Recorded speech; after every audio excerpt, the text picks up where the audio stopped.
And hey, do you maybe have like talking about this? Do you maybe have some concrete examples for us? And I know that you're bound by you being an investor, but maybe you can say like, oh, I once, because I'm especially interested in when you have made an investment, but you have been surprised, and it would be even like gold if that was through macroeconomic factors. But other ones are also interesting.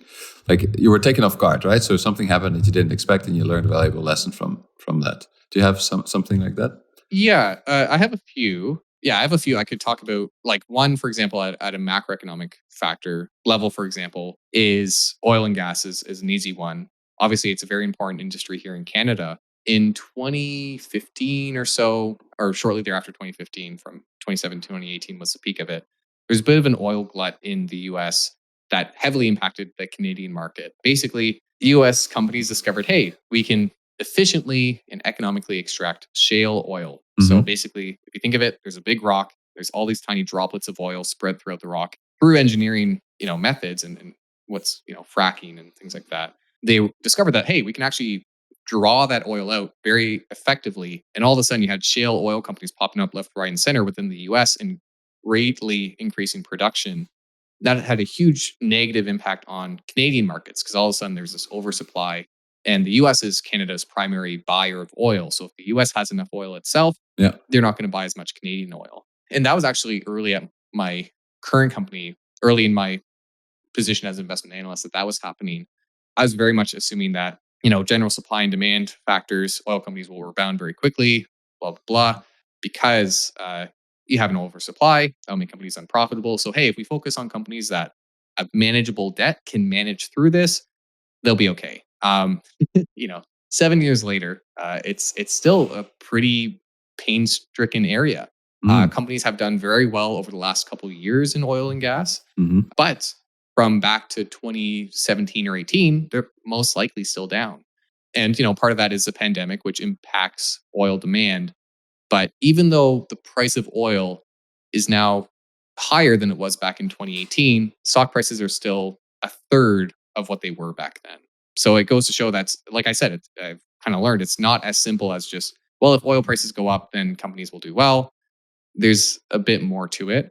And I mean, like, I'm not afraid to share my my failures as well. There's a lot of times I've learned that even fundamental analysis isn't necessarily enough to prove that you'll do well with the position. One example, there's this one company, I forget the name of the company, but it was a smart security camera company.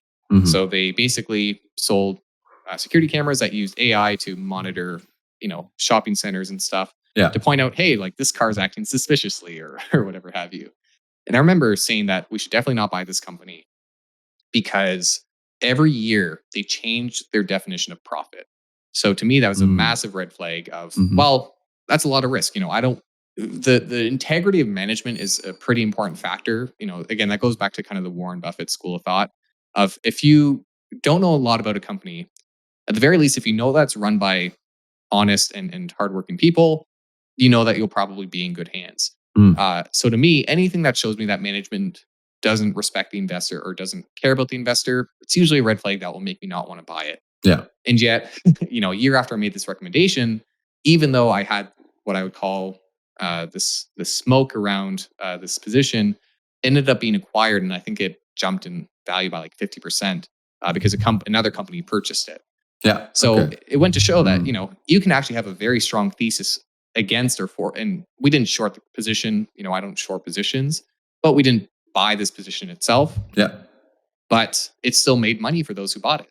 So that's the tricky thing about stocks I think I spoke to one of the partners at my company afterwards, and he said something along the lines of like, Richard, you might see smoke. It doesn't mean you'll find a smoking gun. So it's not to say that you should ignore suspicious activity. It's just to say that the market is a fickle thing. It's really tricky to do well, even if you have very sound research. There's nothing that I could have done to predict that another company was going to purchase it. Yeah. But it's a known unknown, I guess, is the way to think of it. There are risks you can know and that you can measure. There are risks that you have no idea might even happen. Black swans, things like that.